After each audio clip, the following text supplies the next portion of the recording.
ಅಂದರೆ ಲೀಲಾ ಪ್ಯಾಲೇಸ್ ರೋಡಲ್ಲಿ ಇರೋವಂಥದ್ದು ವೆಂಕಟೇಶ್ವರ ಸ್ವಾಮಿ ದೇವಸ್ಥಾನ ಅಂತ ಕೇಳ್ಕೊಂಬನ್ನಿ. ತುಂಬ ಚೆನ್ನಾಗಿ ಹೋಮ ಎಲ್ಲ ಮಾಡಿದರು ಇವತ್ತಿನ ದಿನ, ವೈಕುಂಠ ಏಕಾದಶಿ ಆಗಿರೋದ್ರಿಂದ. ಸೊ ಪ್ರತಿಯೊಬ್ರಿಗೂ ಆ ದೇವರು ಆಶೀರ್ವಾದ ಇರಲಿ. ವಿಡಿಯೋನ ಫುಲ್ಲಾಗಿ ನೋಡಿ, ನೀವು ಆಶೀರ್ವಾದ ತಗೊಳ್ಳಿ.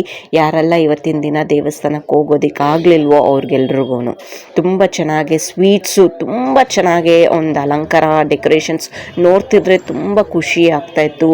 ಆ ದೇವರು ನೋಡಿ ಎಷ್ಟು ಚೆನ್ನಾಗಿ ಅಲಂಕಾರ ಮಾಡಿದ್ದಾರೆ ನಮ್ಮ ವೆಂಕಟೇಶ್ವರ ಸ್ವಾಮಿ ಪುರೋಹಿತರವರು. ತುಂಬ ಚೆನ್ನಾಗಿದೆ. ಅವರು ಮಾತಾಡಿದ್ದಾರೆ ಹೋದ ವರ್ಷ ವಿಡಿಯೋದಲ್ಲಿ. ಸೊ ವಿಡಿಯೋನ ಆ ಲಿಂಕು ಹಾಕಿರ್ತೀನಿ ಡಿಸ್ಕ್ರಿಪ್ಷನಲ್ಲಿ, ಹೋಗಿ ನೋಡಿ ಎಷ್ಟು ಚೆನ್ನಾಗಿ ಮಾತಾಡಿದ್ದಾರೆ ಅಂತೇಳಿ. ಈ ವರ್ಷ ಫುಲ್ ಟಯರ್ಡ್ ಆಗೋಗಿತ್ತು, ಸೊ ಅವ್ರು ಮಾತಾಡೋಕ್ಕಾಗಲಿಲ್ಲ. ಆ ದೇವರ ಅಲಂಕಾರ ನೋಡಿ ಎಷ್ಟು ಖುಷಿ ಆಗುತ್ತೆ, ಎಷ್ಟು ಸಂತೋಷ ಆಗುತ್ತೆ. ತುಂಬ ಚೆನ್ನಾಗಿ ಒಂದು ಡೆಕೋರೇಷನ್ ಮಾಡಿರೋ ಅಂಥದ್ದು.